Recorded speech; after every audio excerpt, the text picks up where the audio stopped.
Il y a 3,8 milliards d'années, les premiers êtres vivants sont apparus dans les océans. L'eau est le principal constituant de tout être vivant. Sans eau, il n'y a pas de vie possible. Les océans représentent 71% de la surface de notre planète. C'est pour cela que la Terre est aussi appelée la planète bleue. Mais seule une petite quantité d'eau est réellement disponible pour l'homme. C'est l'eau douce des cours d'eau et des nappes souterraines. L'eau douce est donc une ressource précieuse et rare, une richesse mal répartie dans le monde.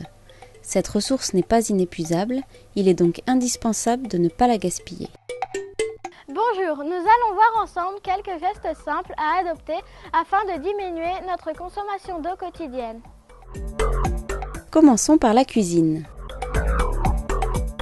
Quand je fais la vaisselle, je remplis l'évier d'eau après l'avoir bouché. La quantité d'eau utilisée est toujours fonction de la quantité de vaisselle à laver.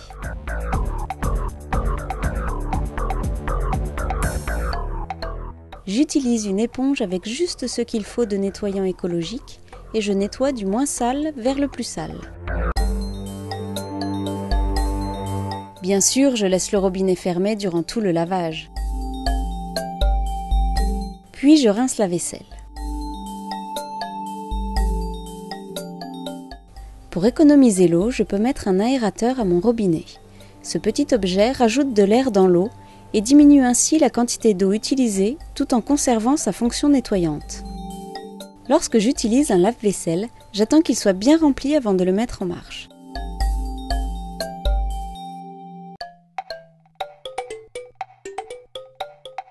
Pour économiser encore plus d'eau, je le fais fonctionner en mode éco. Passons maintenant à la salle de bain.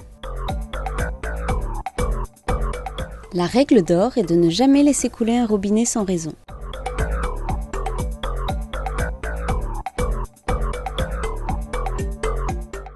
Par exemple, lorsque je me brosse les dents, je me rince la bouche avec un verre d'eau. Et lorsque je me savonne les mains, l'eau ne doit pas couler inutilement.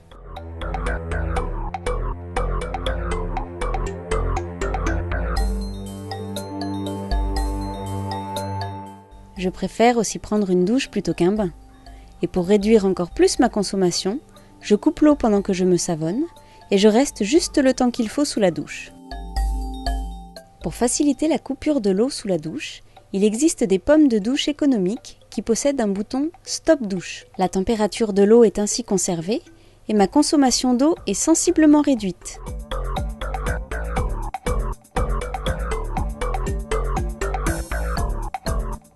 Pour les toilettes, il existe un système de chasse d'eau économique avec un double bouton. Pour mes petites commissions, je choisis le petit bouton qui utilisera moins d'eau. Allons maintenant dans le jardin. Je ne lave jamais la voiture de mes parents dans le jardin, car sinon la pollution va directement dans la nature. Je demande à mes parents d'aller dans un centre de lavage spécialisé pour voitures, capable de récupérer les eaux sales et de traiter la pollution.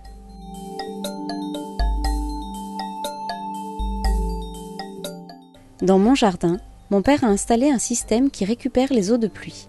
Lorsqu'il pleut, l'eau coule le long des gouttières et tombe dans des bacs. Ainsi, je peux me servir de cette eau pour arroser le jardin.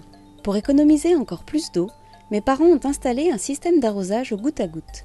Ainsi, chaque plante et chaque arbre reçoivent la quantité d'eau nécessaire à sa croissance. Il n'y a donc pas de gaspillage.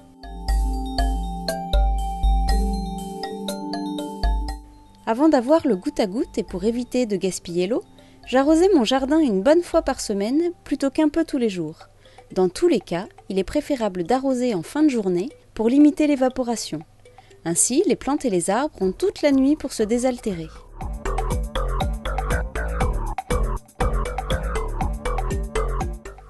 Pour lutter contre les fuites, je relève les chiffres de mon compteur d'eau le soir avant de me coucher et je fais la même chose le matin avant d'utiliser l'eau dans toute la maison.